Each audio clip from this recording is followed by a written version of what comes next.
Hello मेरे प्यारे भाइयों बहनों, जय माता जी। हमारे यूट्यूब चैनल में आप लोगों का दिल से स्वागत है। आप लोग कैसे हैं? आशा करती हूँ कि आप लोग अच्छे होंगे।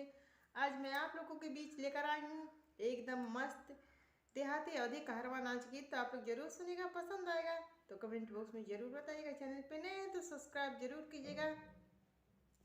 और एकदम हंसी मजाक से भरपूर चुटकुला नाच गीत है, तो आप लोग जरूर सुनेगा पूरा गाना। गाना पसंद आए तो कमेंट बॉक्स में जरूर बताइएगा।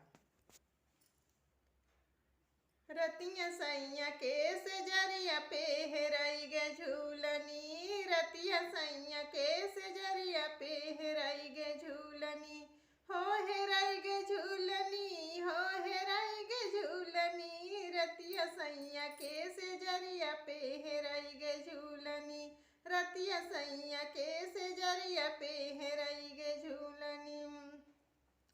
पाँच रतन के मोर झुलनिया वहाँ में लागल पतिया, पाँच रतन के मोर झुलनिया वहाँ में लागल पतिया, वहाँ में लागल पतिया, हो वहाँ में लागल पतिया।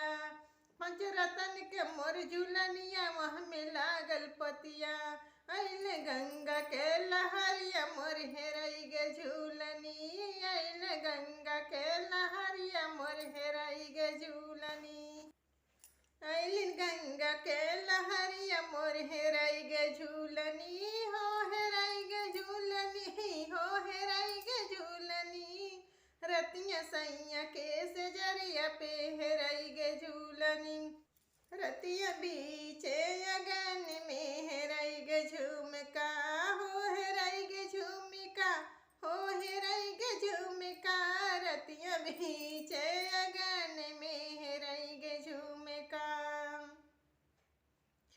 बिसरतन के मोर झुमकवा वहाँ में लगल घुघुर, बिसरतन के मोर झुमकवा वहाँ में लगल घुघुर, वहाँ में लागल घुघुर, वहाँ में लागल घुघुर, बिसरतन के मोर झुमकवा वहाँ में लागल घुघुर, अइल पावन के तूफानवा मोर हेराइल झुमका, अइल पावन के बेअरिया मोर हेराइल झुमका, हो हेराइल झुमका, हो हेराइल झुमका, बहे पावन पुरवैया मोर हेराइल झुमका, रतिया सैया के से जरिया मोर हेराइल झूलनी, रतिया सैया के से जरिया मोर हेराइल झूलनी, हो हेराइल झूलनी, हो हेराइल झूलनी, रतिया सैया के से जरिया